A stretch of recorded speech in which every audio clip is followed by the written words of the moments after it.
les années 80 et 90. Les Youngtimers, ça vous dit quelque chose? En ce moment, c'est la tendance ultime de la hype automobile. Pourtant, ces années-là n'ont pas toujours été celles du bon goût. Non, pas toujours. Tenez par exemple la Citroën BX. Elle a beau avoir fêté ses 40 ans cette année, d'ailleurs au passage, respect madame, elle reste à l'automobile ce que la coupe mulet est à la coiffure. Une sorte d'aberration esthétique, mais que l'on a fini par trouver sympathique. Bon, la ramenez pas trop, hein. Je sais très bien que certains d'entre vous ont eu et la voiture et la coupe de cheveux. Ouais. Il n'empêche, hein, malgré son physique discutable, elle reste la première voiture française à avoir hérité d'une mécanique 16 soupapes. Et 16 soupapes en 1987, c'était juste la classe absolue, hein. Alors imaginez, BX 16 soupapes, GTI, oh là, on frôlait carrément le Nirvana. Et vous allez voir, notre mamie Citroën, là, elle a encore de beaux restes. 40 ans, c'est un bel anniversaire pour celle qui symbolisait déjà le 3e âge à sa sortie en 1982.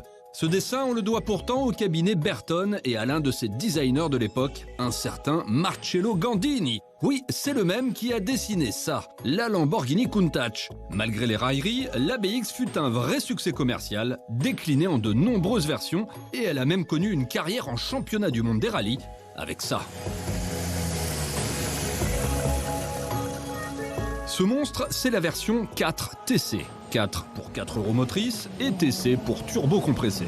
Une déclinaison très discrète avec sa rampe de phare digne d'une discothèque et ses appendices aérodynamiques façon plastique Ikea. Elle avait tout pour elle, et notamment 380 chevaux au pic de son évolution. Et pourtant, sa carrière s'est arrêtée net après 6 mois de compétition et la fin du légendaire Groupe B en 1986. Mais revenons à notre Citroën BX GTI 16 soupapes, celle que nous avons croisée quasiment quotidiennement sur les routes de France dans les années 80. Elle avait plein de petites copines et parfois elles étaient exotiques, comme cette germanique mais iconique Opel Kadett. Non seulement elle portait le nom d'une machine à laver, mais en plus c'était une GSI et pas une GTI. Autant comparer du champonnier à du champagne, quoi. Bon, d'un autre côté, c'était pas de sa faute non plus, hein. GTI, c'était réservé au groupe Volkswagen et Peugeot, et c'était comme ça. Pourtant, quand elle débarque en 1988 avec ses 16 soupapes, l'Opel Kadett GSI 16V, c'est la plus puissante des GTI de sa catégorie. 156 chevaux, pas très loin finalement des 160 chevaux de la BX GTI 16S, quoi. Bon, du coup, là, sur le papier, il y avait bataille, hein. Et puis vous allez voir, notre Kadett, elle avait de sérieux arguments.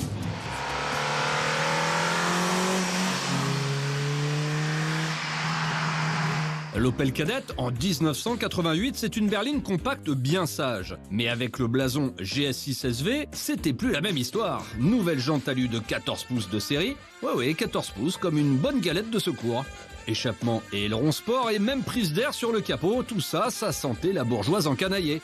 Mais surtout, la Kadett conservait sa ligne ultra aérodynamique avec un CX de seulement 0,30. Le CX, c'est le coefficient aérodynamique. Sur la Citroën BX, il était de 0,33 et ça, c'était moins bien. La Kadett, elle avait aussi un truc en plus absolument génial. Parce qu'en 1988, Opel appartenait au groupe américain General Motors, lui-même propriétaire de la marque Chevrolet.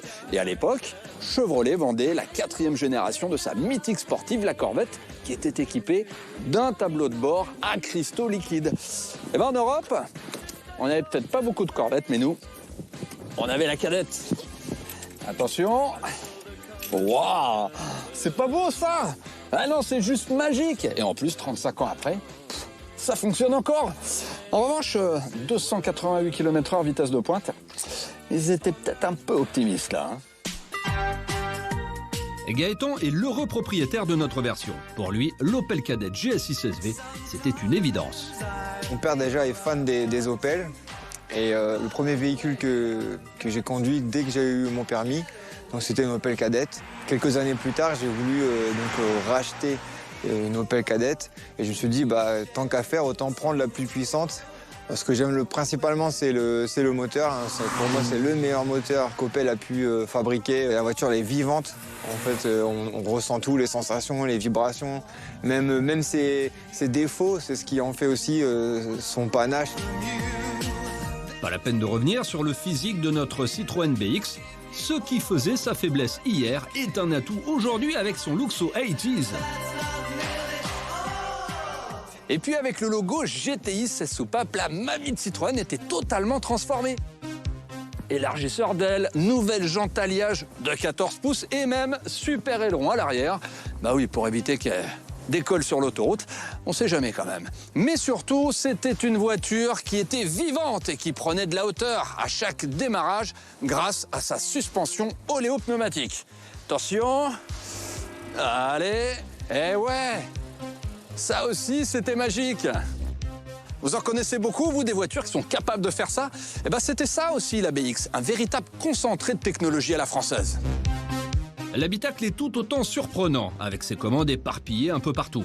Mais l'essentiel est là, avec une instrumentation complète, avec température d'eau, d'huile et pression d'huile. Le volant était plus grand que les jantes, mais cette version 16 soupapes héritait d'un cerceau plus sport à 4 branches. Et puis il y avait ces baquets en tissu, mou, typiques de Citroën, au bon maintien latéral mais au confort profond qui aura rendu malade beaucoup de passagers. Cet habitacle, comme cette voiture, c'est un véritable monument. Malgré son jeune âge, Valentin a toujours été fan de la Citroën BX. Cette version GTI 16 soupapes, c'était un rêve pour lui. J'ai 26 ans, ça fait 26 ans que je roule en BX. Papa a travaillé chez Citroën dans les années 80-90, où il a toujours eu des BX. Et le jour où j'ai voulu faire un cadeau à mon père en lui offrant une BX au sport, du coup, en la remettant en route, j'ai pris le virus. J'en ai acheté une, j'en ai acheté 2, 3, 4, 5. Et aujourd'hui, on a une vingtaine de BX. Je ne pourrais pas m'en séparer. C'est un petit peu le troisième enfant de la famille. C'est un peu comme ma petite sœur. Elle est encadrée dans le salon au-dessus de la cheminée avec moi et papa qui posions à côté en guise de fierté. C'est notre fierté. GTI ou GSI, ces deux voitures étaient surtout désirées pour leur positionnement sport. Mais que valaient-elles réellement? Verdict sur le circuit de l'Ouest parisien à Dreux. La première à s'élancer, c'est notre magnifique BX GTI 16 soupapes.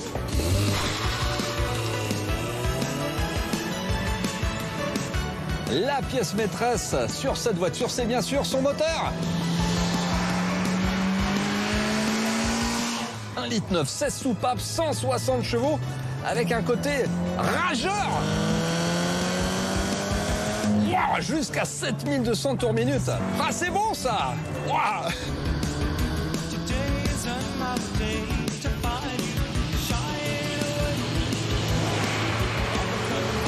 Après, c'était une berline familiale. Mais une berline familiale dans les années 80, ça pesait 1070 kg seulement. Bah oui, c'est moins qu'une Renault Clio aujourd'hui. Et bah du coup, ça se ressentait au volant, hein, avec des vraies sensations d'accélération.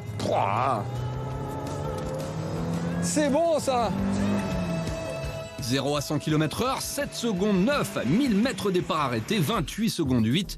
À l'époque, ses performances, c'était tout simplement au top. Bon, après, il fallait pas non plus trop lui en demander, hein.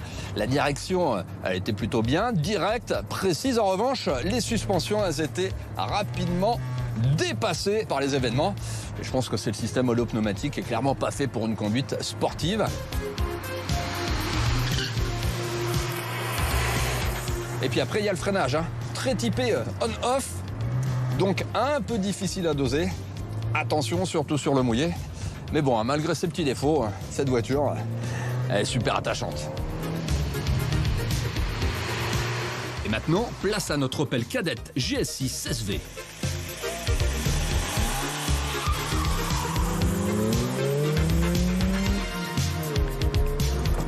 Alors là, attention, hein, quand la cavalerie débarque, on la sent passer, hein. Ça déborde de partout. Enfin, c'est surtout le train avant, hein, qui est débordé. Forcément, hein, avec un 2 litres 16 soupapes, 156 chevaux bien furax, le châssis, eh ben, il est à la peine, hein. Alors bon, attention, mieux vaut rester bien accroché au volant. Après, ceci dit, en ligne droite, tout va bien, ça bombarde. 0 à 100 km/h, 7 secondes 7 et 1000 mètres départ arrêté en 28 secondes 3. Pour la BX, ça s'appelle une bonne grosse culottée. La voiture est plutôt stable, équilibrée, puis le freinage plus progressif que sur la BX, ça c'est bien. En revanche, le gros point noir, désolé, hein, mais c'est le train avant, hein. Ah, il y a des des à-coups dans la direction qui sont assez désagréables. Et puis, ça patine souvent, hein, avec une fâcheuse tendance à vouloir taper tout droit à la réaccélération en sortie de virage. Ah non, ça c'est dommage, hein. Ça vient gâcher le plaisir. Ah voilà, hein. Parce qu'à côté, cette voiture, elle a un côté dragster, que moi j'adore. Ce n'étaient pas les meilleurs de leur époque, mais nos Youngtimers multi-soupapes sont ultra attachantes avec leur caractère mécanique bouillant. Comptez 11 000 € pour une belle BX GTI 16 soupapes et environ 8 000 € pour une cadette GSI 16V. D'authentiques collectors dont la cote pourrait continuer de grimper ces prochaines années.